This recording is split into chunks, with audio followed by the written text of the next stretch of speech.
is a good guy with a gun.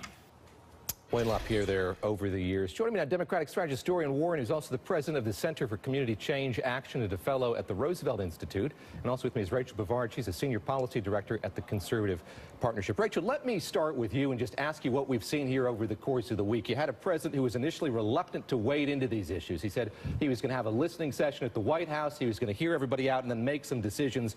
Lo and behold, it didn't take too long for him to do that. He glommed onto these ideas pretty quickly here. What have we seen over the course of the week when it comes to how President Trump's gun policy has coalesced? Well, I think he's responding to what a lot of, members in Washington feel, which is the need to do something, right? When a tragedy like this happens, we want to talk about how to prevent it, and that's natural. However, I think raising the age on gun purchases, on rifle purchases, isn't really going to solve the problem when the problem is, the fact that we had a tremendous amount of law enforcement interest in this case before it happened, and they didn't do anything. So raising the age is not only probably not constitutional, but it also isn't going to prevent bad guys from getting guns if they want to get guns. Help me understand how that wouldn't be constitutional. Help me with your understanding of that.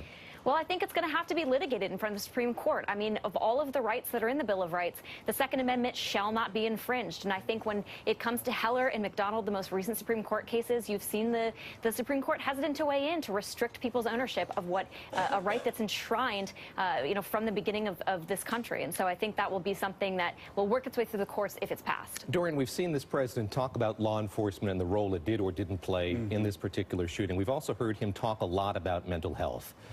I went back and looked at the piece of legislation he signed in February of 2017, rolling back something that the Obama administration was keen to implement here, restricting those with mental illness from buying weapons. How's he able to talk about both at the same time? David, there's what the president says in tweets and there's what he does. And it's always important to pay attention to what he does. As you just mentioned, he rolled back that legislation that is directly contradictory to what he's been saying in the last week. By the way, his budget proposal also reduces funding for for mental health services in schools. So again, there's what he says and there's what he does.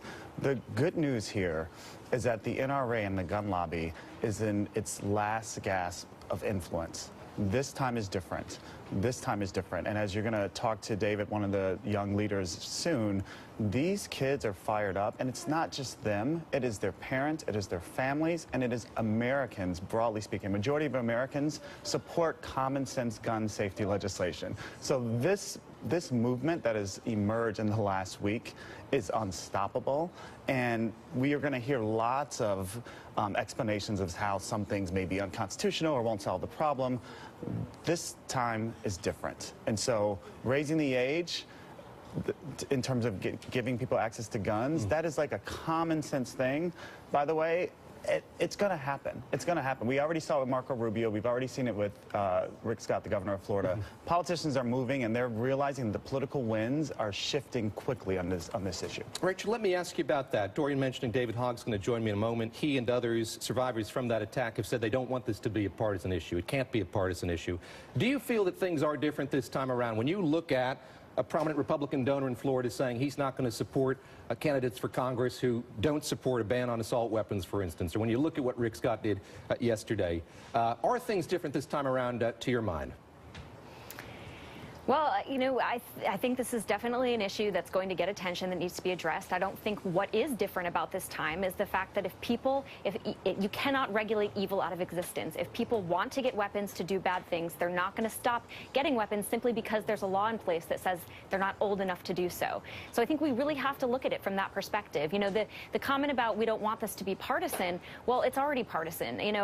Members are being tarred for their association with the NRA. They're being accused of being controlled by the NRA. Well, the NRA spent $50 million in the last election. Unions spent $1.5 billion, okay? So I don't see the connection there. But I do think that, we need to look at the law enforcement failures that went into this. The local law enforcement went to the shooter's house over 20 times. The FBI ignored 2 tips, one of which from a friend saying the guy was about to explode. And the Broward County Sheriff's Office didn't even engage, when they could have. So I think before we jump to conclusions about, changing our gun laws and making drastic changes to laws on the books, we need to look at the law enforcement problem, which was a key to allowing this to happen. Rachel, lastly here, if I take your glass half empty approach there, you can't regulate evil out of a society. Couldn't you agree that you can regulate the tools that evil uses better than they are right now in the U.S.? Look, I think if you look at the FBI statistics, 2% of murders over the last 5 years have occurred with rifles. 2.5%. That's still 2%, though. I mean, that's not an insignificant number. Sure, and I'm sorry that when we get in cars, sometimes accidents happen. I mean, people shouldn't crash planes into buildings, but they do so anyway, and that's why we have security measures to prevent people from doing that. You know, we've allowed schools to become sitting ducks. You know, I think enhanced security measures at schools, allowing teachers, if they want to be armed, is not a bad idea. All of these things can go into effect to allow people to defend themselves from people who are mentally ill and people who are not going to follow the law no matter what it is. Dorian, I'll give you the last word here. I saw you nodding. This is absurd. High school students do not need access to military-grade weapons. It's a simple proposition. It's common sense. And by the way, we are the laughingstock of the world.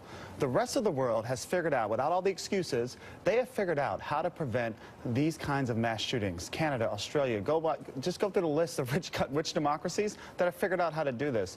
This is absurd, and it needs to stop. And it will stop, because these students are organizing, and they are moving the political winds on this issue. And let's have their backs. They're the ones that survived this. I didn't, you didn't, no one else here did. They did. We should have their backs. All right, and we'll certainly be hearing from one of them in a moment. As we said, David Hogg going to join us in just a few moments. Dorian Warren, thank you very much. Rachel Bovard, thanks.